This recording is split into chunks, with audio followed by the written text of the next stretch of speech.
السلام علیکم ورحمۃ اللہ، بسم اللہ الرحمن الرحیم۔ پہلے جو ہے ایف آئی آر جمع کرائی پی ٹی آئی نے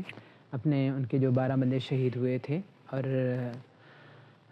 اس کے بعد حکومت نے سنا ہے کہ ایک یعنی رینجر کوئی سپاہی ہیں ان کے نام سے ایک درخواست جمع کرائی ہے، ایک ایف آئی آر کٹوائی ہے کہ ان کے جو رینجرز کو پی ٹی آئی کی گاڑیوں نے کچل دیا۔ تو یہ اب یعنی ویسے تو اس ایک اصولاً دیکھا جائے تو جو رینجرز تھے وہ بھی پاکستانی تھے، عزیز تھے، ہمارے ہم وطن تھے اور اپنے فرائض کی ادائیگی میں مصروف تھے، وہ بھی شہید ہیں۔ اور جو پی ٹی آئی کے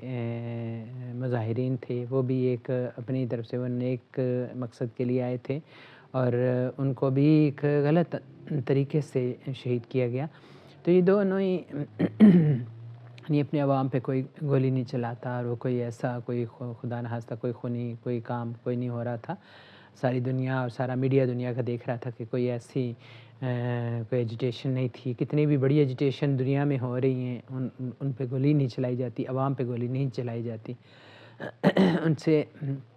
نیگوسیشن کی جاتی ہے، ان کو فیسیلیٹیٹ کیا جاتا ہے، ان کے مطالبات پہ غور کیا جاتا ہے اور مناسب باتوں کو مانا جاتا ہے۔ یہی ہے جمہوری دنیا کا دستور۔ لیکن بہرحال اس لحاظ سے دیکھا جائے تو جو جاننے والے ہیں وہ یہ بھی پوچھتے ہیں جی کہ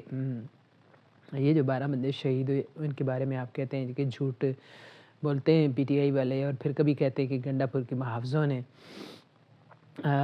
گولی چلائی اور یہ بندے شہید ہوئے۔ پہلے کہتے ہیں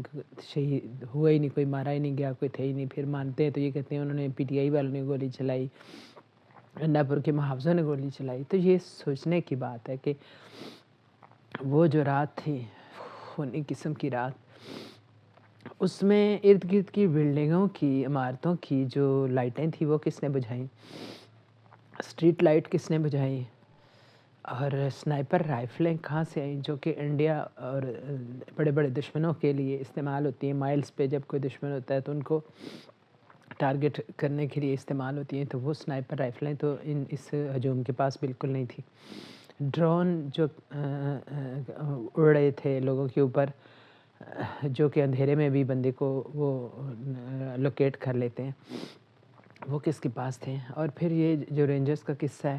اس کے بارے میں بھی سوچیں کہ ساری دنیا نے دیکھا، اور کئی یعنی لائیو بھی دیکھا، اور پھر ابھی بھی موجود ہیں ویڈیوز کہ رینجرز جو تھے وہ بہت ہجوم اکٹھا ہو گیا تھا، اور اس پہ دھڑا دھڑ برسا رہے تھے بلٹ، وہ جو فائر کر رہے تھے، وہ کیا کہتے ہیں، ربڑ بلٹ کر رہے تھے فائر۔ اور اس وقت جب آ رہا تھا ہجوم، انٹر ہو رہا تھا اسلام آباد میں، تو اس وقت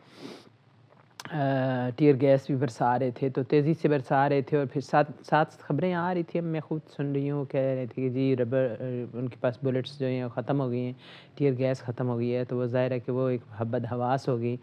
رینجرز کی گاڑیاں میں جو تھے لوگ، کوئی آگے جو گاڑی آ رہی تھی وہ تیزی سے نکلنے کی اس نے ہجوم سے کوشش کی ہے،